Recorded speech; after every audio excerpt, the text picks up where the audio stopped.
ఈ రోజే డౌన్లోడ్ చేయండి. మీ ఫేవరెట్ షోస్ చూడండి. బాబు, నీతో ఎవరు రాలేదా? అంటే వాళ్ళతో మా రిలేషన్స్ అంత బాగా లేవండి. మరి మీ అమ్మా నాన్న? వాళ్ళకు కూడా రావటం వీలు పడదండి.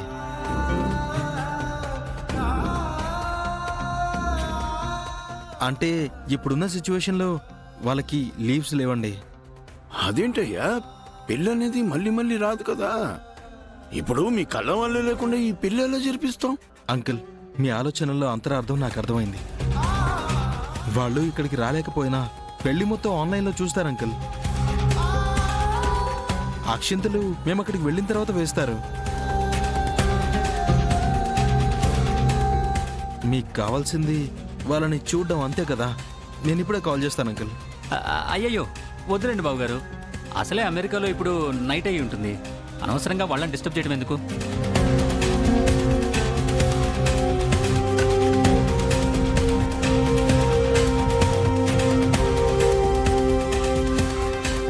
అంకుల్, నేను మీకు గ్యారంటీ ఇస్తున్నాను, పెళ్ళయ్యాక తులసిని చాలా బాగా చూసుకుంటాను.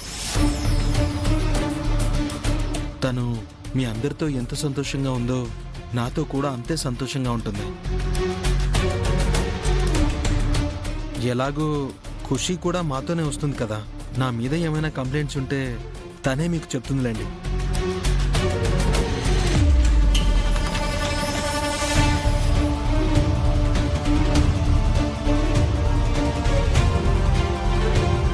బావగారు, స్వీట్స్ తీసుకోండి.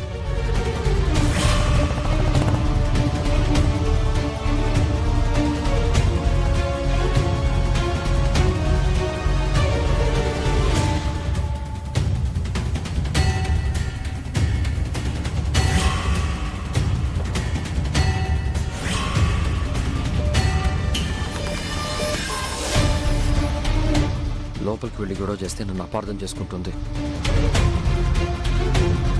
అదే తనని బయటికి పిలిచి మాట్లాడితే నిజమేంటో తెలుసుకుంటుంది. తులసి, నేను మీ ఇంటి బయటే ఉన్నాను. ఒక్కసారి అర్జెంటుగా బయటికి రా.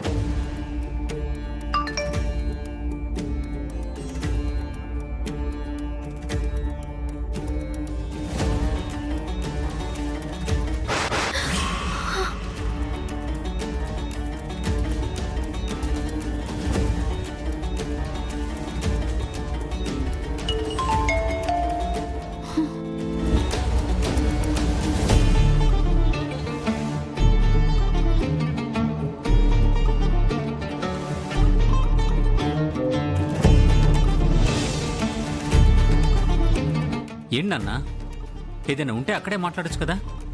ఇది అక్కడ మాట్లాడే విషయం కాదురా, అందుకే ఇక్కడికి తీసుకొచ్చాను. సరే, విషయం ఏంటో త్వరగా చెప్పండి. ఆ అబ్బాయి తల్లిదండ్రులు రావట్లేదు, పైగా అతనికి పెద్ద చుట్టాలు కూడా లేరు. ఆ అబ్బాయి గురించి సరిగ్గా వివరాలు తెలియకుండా మన తులసినిచ్చి ఎలా పెళ్లి చేస్తానరా అనుకున్నా. ఇంకా ఎవరి నోటి వెంట ఆపండి అనే మాట రాలేదేంటా అని. అది కాదురా నేను చెప్పేది. నాన్న, తులసి నీకు కూతురైతే నాకు చెల్లెలు. తోడబుట్టిన చెల్లెల జీవితం బాగుండాలని ఈ సంబంధం తీసుకొచ్చాను. అయినా ఎన్ఆర్ఐ సంబంధం అంటే మాటలా నాన్న? అతను చెప్పాడు కదా వాళ్ళ పేరెంట్స్కి వీలు పడదు అని. కానీ నేను కన్న తండ్రిరా, నాకు ఆ తాపత్రయం ఉంటుంది కదా. అన్నాను నాన్న, నేను అన్నీ ఆలోచించే ఈ సంబంధం తీసుకొచ్చాను. పదండి, మీరు పదండి, రండి రండి నాన్న.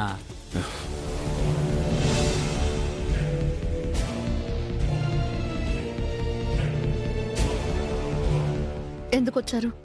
ఈ నిశ్చితార్థం జరగడానికి వీల్లేదు. అది చెప్పడానికి నువ్వెవరు? ఒకసారి చెప్తే నీకు అర్థం కాదా? నీ చెవులకెక్కదా? కొట్టి మరీ చెప్పాను, అయినా మీరు మారరా? పదే పదే వాడు మంచివాడు కాదు, మోసగాడని చెప్తున్నా నీకు అర్థం కావట్లేదా? మీ మాటల్లో నిజాయితీ ఉందని నేను అనుకోవడం లేదు. అబద్ధాలు ఎన్నిసార్లు చెప్పినా అవి నిజాలు కాలేవు. నన్ను విసిగించకుండా, గొడవ చేయకుండా ఇక్కడి నుంచి వెళ్ళిపోండి. ఎలా చెప్తే నువ్వు నమ్ముతావు? వాణ్ణి చేసుకుంటే నీ లైఫ్ ఏమవుతుందో ఆలోచించావా? అసలు నువ్వు నా గురించి ఎందుకు ఆలోచిస్తున్నావు? నాకు నువ్వు ఏమవుతావు? నేను నీ బంధువుని, నాకు నువ్వు ఆత్మ బంధువువి. మా అమ్మని అక్క అని పిలిస్తేను, ఖుషి పాపని ఫ్రెండ్ అంటేను నువ్వు మా రిలేటివ్వి అవ్వలేవు. అసలు నేనెవరో తెలుసా? తెలుసు, రౌడీవి, ఒక రోగ్వి. కాదు, కీర్తికి అన్నయ్యని.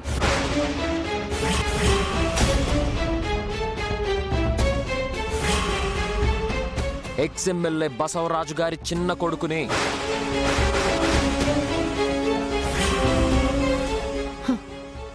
ఇది ఇంకో కట్టు కదా? కన్నవాళ్ల గురించి కట్టుకథలు చెప్పే పరిస్థితుల్లో నేను లేను. నేను గొడవపడిన ప్రతిసారి నువ్వు నాలో ఒక రౌడీనే చూసావు. కానీ నేను మంచి కోసమే యుద్ధం చేశాను. నేను నా అనుకుంటే ఎక్కడి వరకైనా వెళ్తాను, నా వాళ్లే అనుకుంటే ఎంతకైనా తెగిస్తా. అలాంటిది నీ జీవితం నాశనం అవుతుంటే చూస్తూ ఊరుకుంటానా? చూడు, నువ్వు ఎన్ని చెప్పినా నేను నమ్మలేను. వద్దు, నన్ను నమ్మొద్దు. నా మాటల్ని కూడా అస్సలు నమ్మొద్దు. నేను చూపించే సాక్ష్యాల్ని నమ్ము.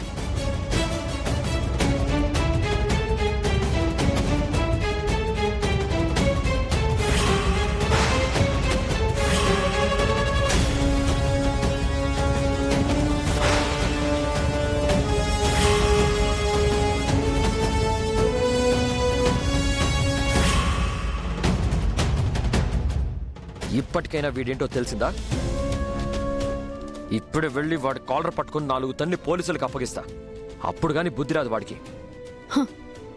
వద్దు, దయచేసి మీరు లోపలికి వెళ్ళొద్దు. ఇది నా ప్రాబ్లం, నేనే సాల్వ్ చేసుకుంటాను. వాడు మాటలతో వినే రకం కాదు, మాయగాడు. వాడిని 4 తంతేనే వాడికి బుద్ధి వస్తుంది. మీరు లోపలికి వస్తే నా మీద ఒట్టే, నా మీద ఒట్టే, నా మీద ఒట్టే.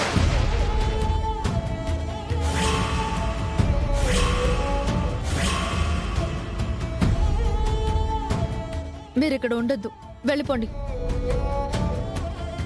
నా మాట మీద మీకే మాత్రం గౌరవం ఉన్నా వెళ్ళిపోండి ఇక్కడి నుంచి.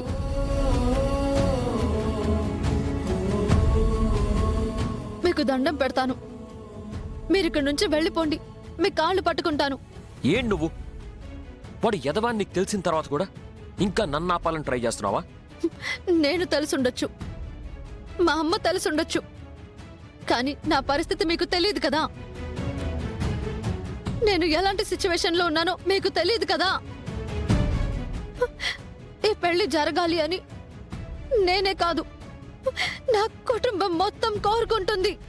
చూస్తూ చూస్తూ నిన్నొక నీచుడికిచ్చి పెళ్లి చేస్తుంటే చూస్తూ ఎలా ఉంటాను? అయినా వాడిని పెళ్లి చేసుకుంటే ఏమవుతుందో ఆలోచించావా? నేను నా వాళ్ళ నిర్ణయానికి తల వంచాను. ఏం జరిగినా సరే వదిలేయండి.